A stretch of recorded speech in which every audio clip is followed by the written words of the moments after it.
Welcome back to Physics Clinic at the RedRose Academy. Today we are going to explore the interesting topic of grade 11 physics based on the vectors. You must know the vectors. Okay, so you have learnt about all position vectors. What is the position vector you have learnt about? And that means you have learnt all the displacement, velocity, and acceleration. It's average velocity, instantaneous velocity, acceleration, instantaneous acceleration, and everything you have learnt. So here I'm just going to teach you. So many video lessons I put for this lesson. Especially I want to teach you the vector resolution and also what is the vector addition, and there are two types of addition in it, that is triangle law of addition and parallelogram law of addition. Everything we are going to see in this video. It's very interesting and important for your exam. Out of it you'll be asked so many questions which is interlinked with the concepts. Okay, so this is more important for you to understand fully all the physics. Without math we can't do physics very easily. So do understand what is vector actually, how you can resolve a vector into two components and three components, and how do you apply physics concepts in it. Everything you have to know. Okay, so come, let us move on to the topic. Okay, so here I'll teach you the position of a particle. Say for example, you are considering this board as a plane, okay, 2D. So what is this 2D? If you locate anything in this, okay, so suppose for example, you are locating some letter on this board, okay.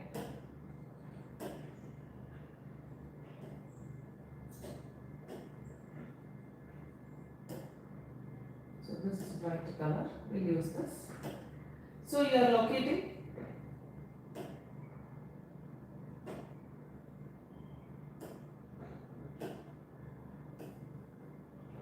some point on a board, okay. If you want to know its position exactly, its displacement exactly, then how you can able to understand how you can proceed with the thing. Suppose for example there is an ant here.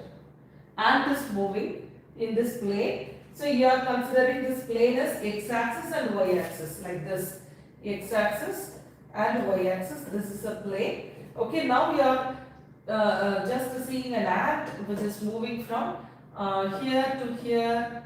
So you know the position of the ant. Okay, so from here to here the ant is moving.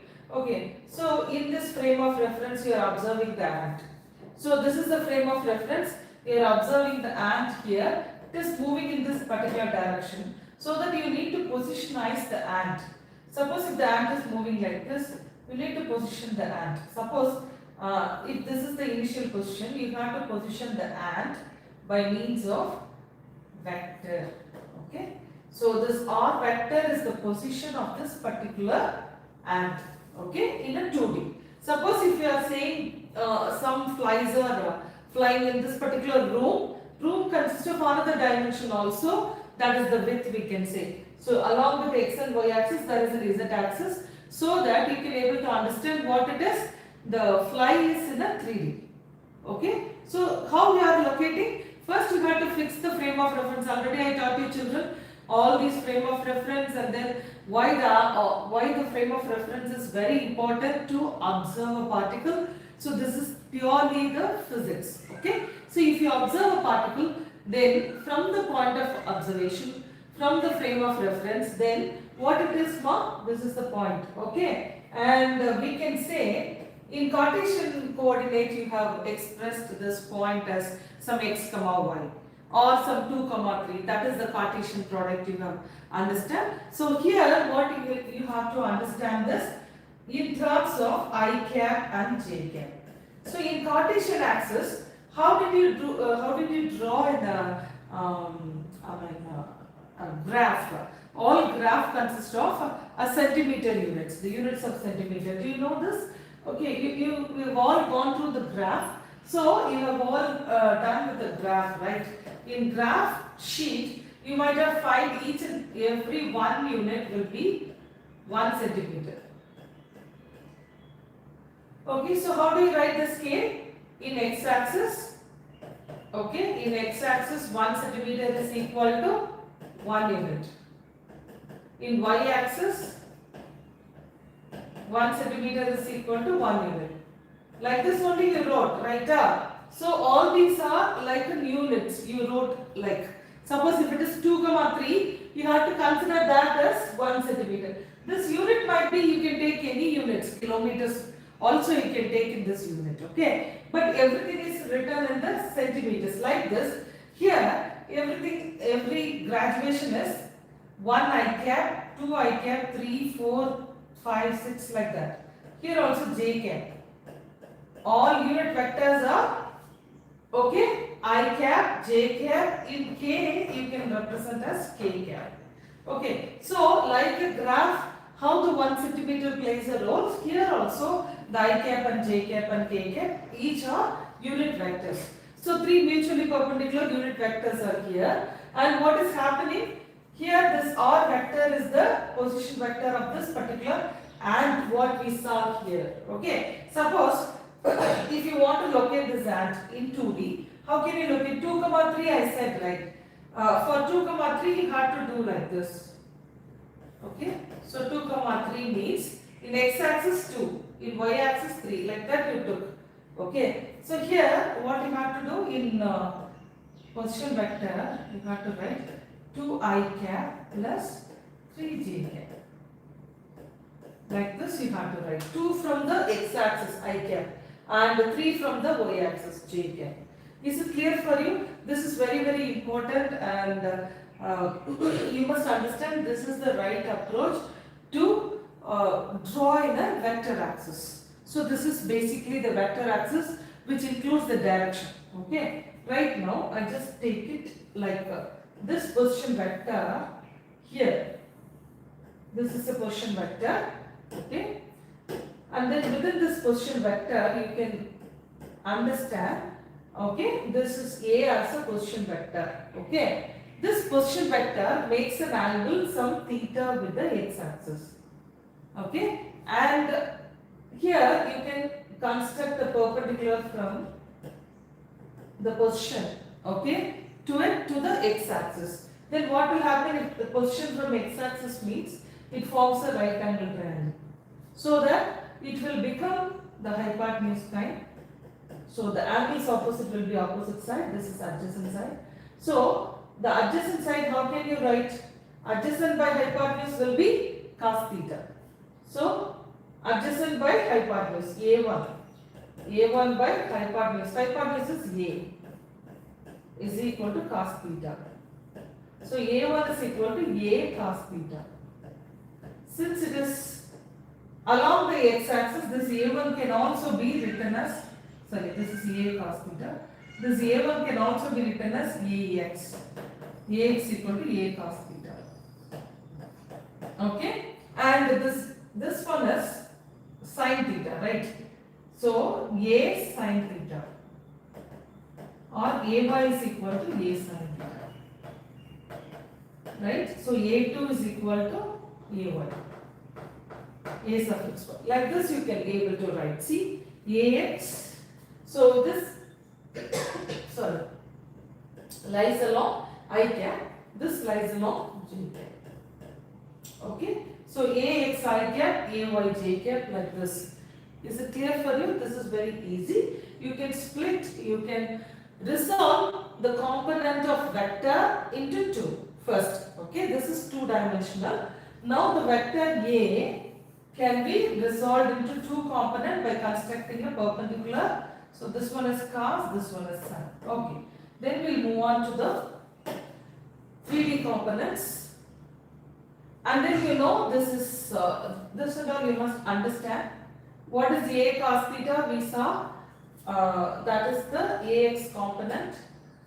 Okay, we saw AX component as A cos theta. So A square cos square theta plus A square sin square theta, if you square it.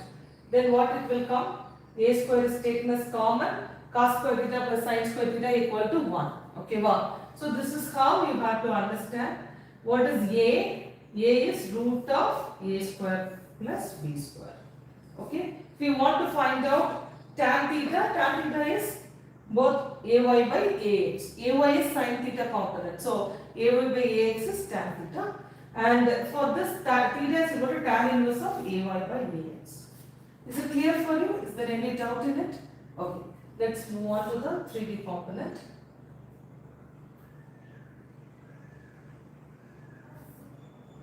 So actually speaking, this tan only gives the direction. Okay, so this ax square plus ay square, it is the magnitude of the particular vector. Okay, so if you resolve a vector into two components, I am saying to you here an ant. Okay, so here is an ant.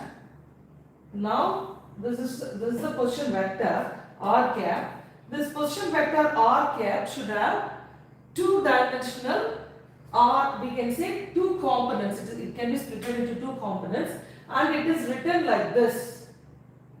Okay, so here r vector is equal to ax I cap plus ay j cap. Like this you can write. Okay, r vector is equal to ax I cap plus ay j cap. Suppose if you want to find the magnitude of this particular vector, this is the magnitude. Got it? So magnitude alone. So if you want to find the direction of the particle, so you must know what is the direction of this particle. Okay, so how it is, so whether it is coming here or coming here like this, based on the angle theta, the direction may change, or it is proceeding in this direction, or it is coming towards its own, towards the origin. So everything you can able to analyze with tan theta, because tan theta only focusing the opposite and adjacent side. Okay, if you find tan theta component, tan theta will be ay by ax. If you find theta angle from this angle only represents the direction. If the angle is very small, the direction is like this. If the angle is actually, you know about this, right? If the angle is in second quadrant, how the direction will be. If the angle is in the first quadrant, how the direction will be. Okay, the angle only determines the direction of the particle. Okay, now let's move on to the 3D. So the 3D is, this is what you have to explain 3D. Okay, so this is three-dimensional representation of a vector. So how can you represent a three-dimensional here? So another k component, z axis is added, k component. So and also it has own angle. See, for example, this is, I taught you, this one is the, here you can imagine some flies are flown. Okay, so it is the fly, it is here. Okay, and then it is moving here, or it is the location of this particular thing. It makes an angle along the x-axis, that is alpha. Okay, it makes an angle with y-axis, that is beta. It makes an angle with z-axis, that is gamma. Can you able to understand these three angles? So alpha, beta and gamma. So based on this you can derive ax component, ay component and az component, which makes different angles with along with its axis. Okay, so right now what is this r cap? I told you, no, so always in your book it is given as the bold letters. The vectors are designated as the bold letters, but you have to represent in your examination or in your notebook like or vector. Like this you have to represent. The vector should be represented like this. Okay, and then what is this ax plus by, ax plus bx, where it is, here it is ax, right? Okay, so from here I will teach you. Okay, here ax equal to a cos alpha. This you know from the previous explanation, you can able to understand all these stuff. And what is ax, ay and az? These are the three components of the 3D vector. Okay, so you can resolve a vector into three components also. So a vector, this is a vector. You have to mention in your notebook as a vector. All of you take down your notebook, just take a note of all these things. This is very important. Unless otherwise, if you're not denoting any vector sign, this arrowhead in your notebook, it is totally wrong. Okay, so arrowhead should be included. This is equal to ax I cap. I cap is mentioning the unit vectors. Okay, so the direction is I cap. Okay, its magnitude is unit. Okay, unity. Ax I cap, ay j cap, az. Okay, its magnitude will be like this. Okay, root of ax square plus ay square plus az square.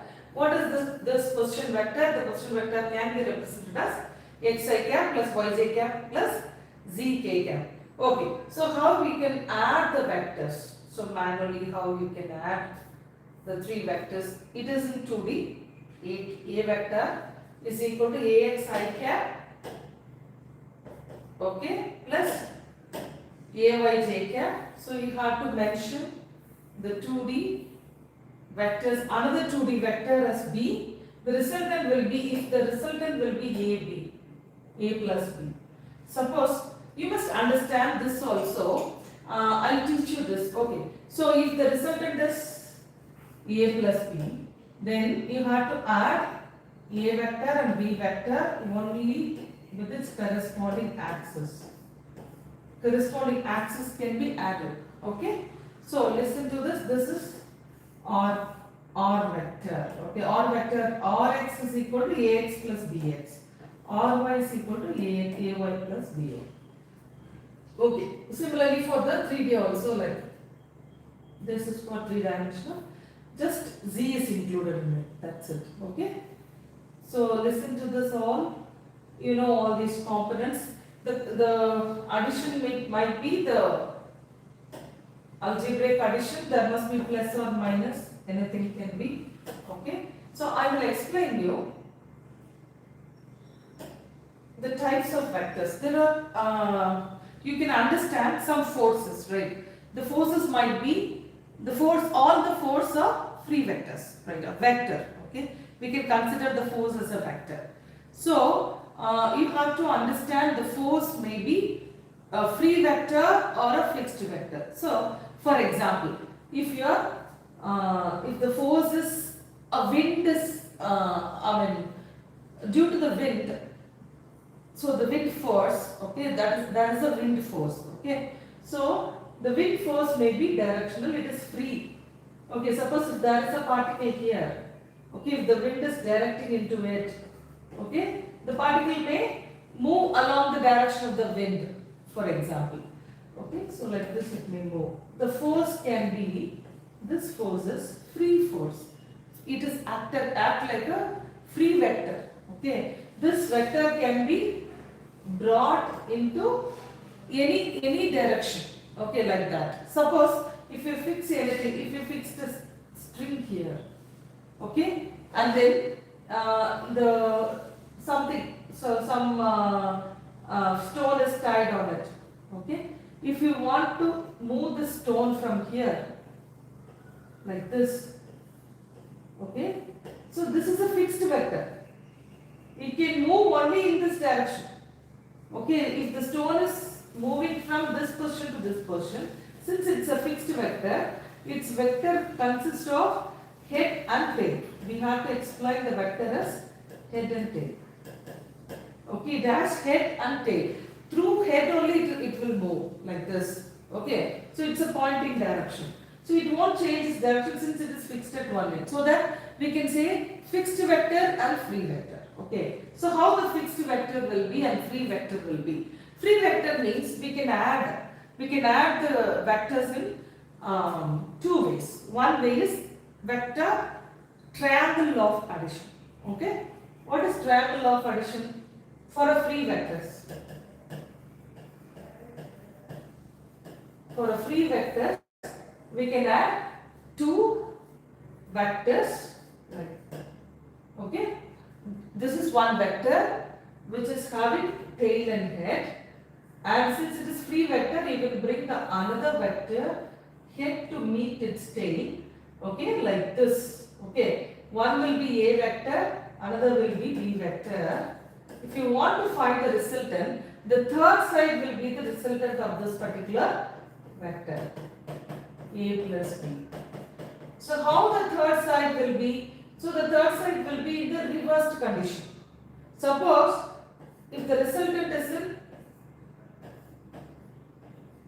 okay, if the resultant is like the cyclic manner like this, okay, in an order, okay, this is head and tail, head and tail, head and tail like this, the resultant will be 0, okay.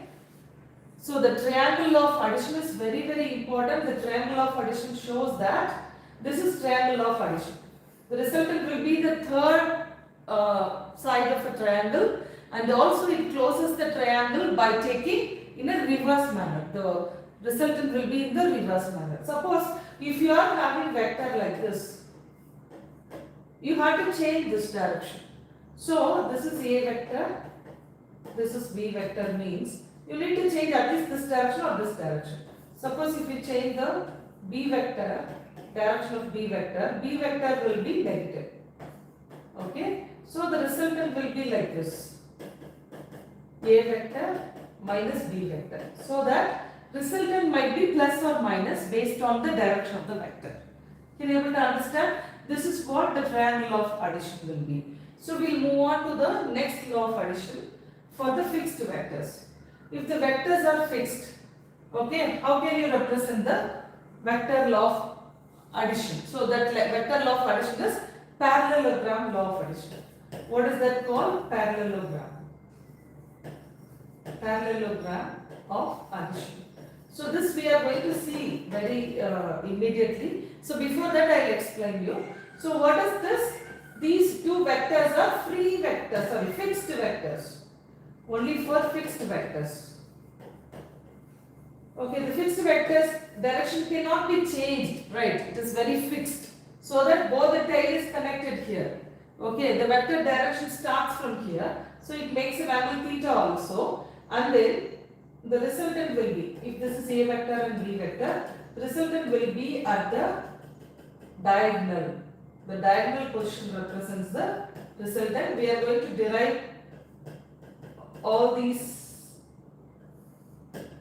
vector, okay, vector explanations and vector derivations, parallelogram law of vector addition, derivation also we are going to do, we are going to see in the, we are going to see immediately, very shortly. This is the resultant is equal to A plus B, okay, resultant is in the, for example, for a parallelogram law of vector, where the resultant is along the diagonal of the parallelogram. Okay, for the triangle of addition, where the resultant will be the third side, which is in the reverse direction. Okay, third side of a triangle, it will close the triangle. It only makes the triangle to be closed. Okay, here also, without diagonal, we can't draw parallelogram. Okay, this is what it explains. We'll move on to the explanations. So this is given here in your book. It is very, very important. So find the magnitude and direction of the resultant of two vectors A and B in terms of their magnitudes and direction. I told you that angle theta will show the direction only. Okay. Then, so I will teach you this. Very, very important. Take a note of all of you. You all can write in your notebook. So this is very important. There are some intermediate steps skipped in between. Suppose if listen carefully, students. If I am teaching you, you have to take a note very carefully so that you can understand the parallelogram law of addition, and for your exam you can easily write whatever questions will be asked. Okay, it's very, very easy for you if you follow me. Okay, so then let OP vector and OQ vector represent the two vectors here. Okay, why we are considering this OP and OQ? So this OP and OQ represents the position vectors. Okay, so here the vector will be, but this vector is observed from the origin, so that it is said to be the position vector. OP vector and OQ vector, let that be A and B vector. So the resultant I told you know, where the resultant will be along the diagonal. So resultant is here. Okay, A plus B. Now we are going to construct a parallelogram. This dotted line shows the parallelogram. Okay, this dotted line, and then you are extending from P to N, and then this from S you are drawing a perpendicular to this particular PN. So this PNS is a right angle triangle. ONS also a right angle triangle. Okay, and then you are going to draw perpendicular again from P to the diagonal until M. So here also it forms a right angle triangle. PMS and PMO. We are going to work with all these four right angle triangles. It's very easy, so trigonometry is very useful. You must understand how we are utilizing this trigonometry into an application level. Okay, so in order to find the parallelogram law of vector addition, you are going to understand how you are freezing the four right angle triangles. So, you know, from the right angle triangle only we can able to find the magnitude and the direction. That you know. Okay. So, this is one right angle triangle. So, make a note of all the four right angle triangle. PNS, ONS. This is a hint for you. This only helps you to keep in your long term memory. Then PMS and PMO. Okay, so four right angle triangles. SN is normal to OP. Okay, PM is normal to OS. Okay, from the geometry of the figure, you know what is this talks about here. Listen carefully. Okay. See, for example, from the geometry only it says, okay, nothing more than that. So, from the geometry, OS square. Where is OS square? This is OS. So, hypotenuse. This is hypotenuse for both the triangle. What is the triangle? OS is the hypotenuse for the right angled triangle. Triangle ONS and triangle O. Okay, so PNS. Got it? So ONS, the angle is, it makes an angle alpha with ON, and PNS, it makes an angle theta with PN. This is the major difference. Okay, so you can use Pythagorean theorem here. What is the geometry used here? Pythagorean theorem. So Pythagorean theorem, it express hypotenuse side square is equal to sum of the squares of the other two sides. Students, you can understand from which triangle it is. Okay, so it is from triangle PNS. In your notebook you can represent. Okay, from this what is ON? Okay, O to N. O to N will be OP plus PN. Okay, OP plus PN. PN can be written as B cos theta. If this is B and this is also B, right? Okay, and if it is B, this is theta. So here for PNS triangle, okay, so what is SN and PN? Okay, so two components kind, right? What is SN ma? SN is equal to, it is opposite side, theta's opposite side. So it is B sin theta. And PN is B cos theta. Got it? So you are representing this ON as OP plus PN, or OP is A and PN is B cos theta. So A plus B cos theta. Okay, what is SN? B sin theta we saw. So OS square can be written as ON square plus SN square. ON square we found like this, A plus B cos theta the whole square, and SN square is B sin theta the whole square. Okay, then use the identity A plus B the whole square, abbreviated A square plus B square cos square theta it will be. Okay, plus 2AB cos theta plus here B square sin square theta. So you can take B square common, so that cos square theta plus sin square theta is equal to 1. So you can exclude that. So A square plus B square plus 2AB cos theta is the resultant. R square is this. R is nothing but root of this. It is the resultant, or we can say it is the magnitude. Magnitude of two vectors. Okay. So that is two free fixed vector. Okay.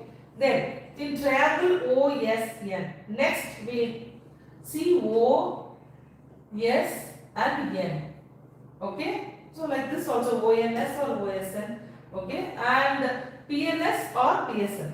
Okay, so you can write SN. I taught you this angle alpha and theta. SN is equal to OS sin alpha. If you take this ON SN, SN is equal to, what is this? SN. This is hypotenuse. Okay, SN is the opposite side. Okay, so opposite side means sin alpha. OS sin alpha. Okay, OS is R. So R sin alpha. And in this triangle, SN is equal to, this triangle also, SN is common. So SN is equal to, what is this? B sin theta. Theta angle. So B sin theta. So you can equate, both are SN, so equate this. And you are getting R by, you can just shuffle it, and then you will be getting R by sin theta and is equal to B by sin alpha. Like this you will be getting. So then from that, so another triangle. So we saw, right? So this is O. Okay, P. Here it is N. This is B vector, A vector. Okay, this is S. The resultant will be R vector. Okay, so from this you are constructing a perpendicular, that is M.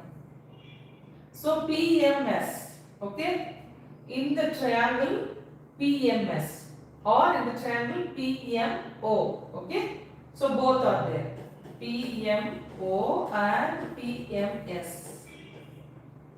These two triangles are right angle triangle. What is PM? PM is equal, in this PM is equal to A sin alpha. Like this also you can write out. This is equal to A sin alpha because it forms an angle alpha here. This is alpha. Okay, what is an alpha? You know. So from this alpha it is opposite side. Okay, if this is opposite side, this A is the hypotenuse. Okay, so you can write like A sin alpha. Okay, and then PM with this side, in this side. How can you write in this side? This is B. So hypotenuse is B. Okay, and then that is beta, this angle. Okay, so then B sin beta. So you can equate PM. Like, how did you equate this SN? The same like PM also equated. PM is common side for both these triangles. Okay, then you know all the four triangles. From the four triangles we did this. From the first two triangles we did SN. We make SN as common and then we have equated, and then you will be getting this relation. And from the other two, third and fourth triangle, PM is the common term, common side, so that we are equating that. So you will be getting this. So from these two observations, we can able to understand both are B by sin alpha. So you can equate R by sin theta is equal to B by sin alpha is equal to A by sin beta. So this combined equation, it forms, right, this is known as law of sine. Okay. So this is known as law of sines. All our sines will be getting. So then using equation 4.24d we get. So from this you can equate and then you will be getting, so if you equate these two, then you will be getting sin alpha is equal to B by R sin theta. Like this you can get. Okay. So like this you can compare and take, suppose which one is unknown, you can able to find out by comparing this law of sines. Clear? Then this is law of cosines. The magnitude shows, right? So that is law of cosine. This is law of sines. Okay, so law of cosines and law of sines are derived from this parallelogram law of addition. And then tan alpha shows its direction. Okay, so tan alpha is equal to what? From the picture you can able to understand SN is opposite side, OP plus PN is, ON is the adjacent side. Opposite side by adjacent side is the tan alpha. SN can be replaced by this, and This can be replaced by this. This is the direction. Okay, that's all. This is the derivation for you. Lot of derivations given in this chapter. Okay, I taught everything in the videos. Already I taught you projectile motion and circular motion. So here also one of the derivation you have to understand. Okay, this is parallelogram law of vector addition. Okay, make a note of all these things. I think you just took a note. Okay, let's move on to. So this is how the position vector is. I taught you know. This is how we are taking the position. Okay, so this O to R from the frame of reference origin to this particular P, it is the position vector R. Okay, and then I taught this already. If a B is moving from this to this, if an ant is moving from this to this is the greatest displacement. Okay, we have to take this as delta R. This is R prime. This is R means R prime minus R, or OP vector by minus O. This one. OP prime vector minus OP vector. Okay, so this is the position vector PP prime. Okay, if you are taking A and B, this is A and this is B. AB is equal to OB vector minus OA vector. Everything is vector, position vector. Is it clear for you? Like this it will be. Okay. So here also from this position vector idea you can able to explain the direction of the velocity also. The velocity is the rate of change of displacement. So here the change of displacement. Here what is that? This is the x position. X position you can take t. Okay, in the y position you can take the displacement. Rate of change of displacement will be the velocity. Okay. Like instantaneous velocity, everything I have explained already. You can go through it based on this. So you can express the direction of the velocity into this particular scenario also. See, dr by dt, it can be, it is also a vector, it is also, displacement is a vector. Do you agree with me? Okay. So both are vector. You can apply the limit to it for an instantaneous. Okay, for an instantaneous, this and all I have already explained to you. So you can express this R vector, position vector as x and y. That's it. Okay, and if it is 3D, then you can add z also here. Okay, that's it. Okay, so two-dimensional velocity component. Like this, you can make it for acceleration also. You can apply acceleration in terms of vector. So instantaneous acceleration, everything. Okay, go through it. This all very important for you. Suppose you will be given some problem like this. Okay, so we saw what is differentiation integration I taught you. Based on the integration, this is a displacement vector. Based on the differentiation, you can proceed with the answer. Okay, so what is that? V of t? Velocity. Rate of change of displacement is the velocity. So you have to substitute this position vector in terms of I cap, j cap and k cap. This is the vector axis, right? We already saw. So I cap, j cap and k cap. So this is, you have to take 3.0 t. Here it is 2.0, or you can say 3t, 2t square plus 5. Okay. So this is constant term. If you differentiate this, it will be 0. 3t will be 3 and 2t square will be, okay, so 4t. You know all these differentiation techniques. So x power n, to differentiate this, then it will be n into x power n minus 1. Okay. If there is constant term, okay, constant term can be taken as 1. So 1 can be written as x power 0. So x power 0 is 0 times x power 0 minus 1. So that is equal to 0. So constant term is 0. Remaining under, you know. Okay, then the acceleration is rate of change of velocity is an acceleration. So you keep this as a velocity, and if you differentiate again 2 times, then it will be 4j vector. So acceleration along only y direction. positive y direction. So 4 meter per second square along y direction. This is velocity. At time t is, the question is asked, t is equal to 1 second. Then what will happen? You have to put t here as 1 second. So 3 square plus 4 square. This is the velocity. Make sure the magnitude of the velocity is, you have to take the coefficients, square sum of the squares of the I coefficient and j coefficient. Suppose if there is any k, so k coefficient also, and then you have to take a square root. Okay, this is the magnitude. Okay, by means of this method also you can proceed. We are using vector notations here.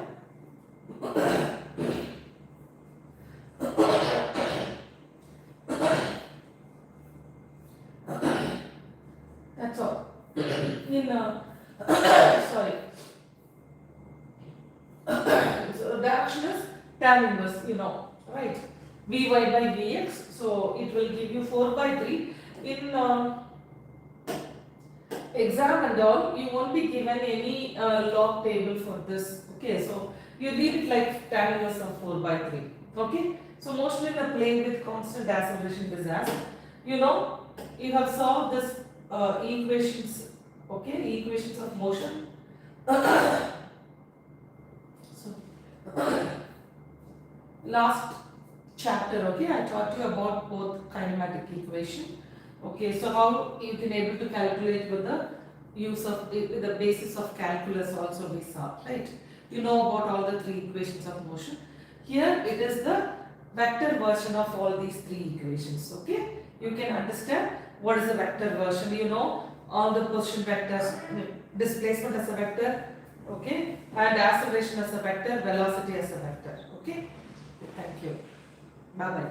I'll catch you next week.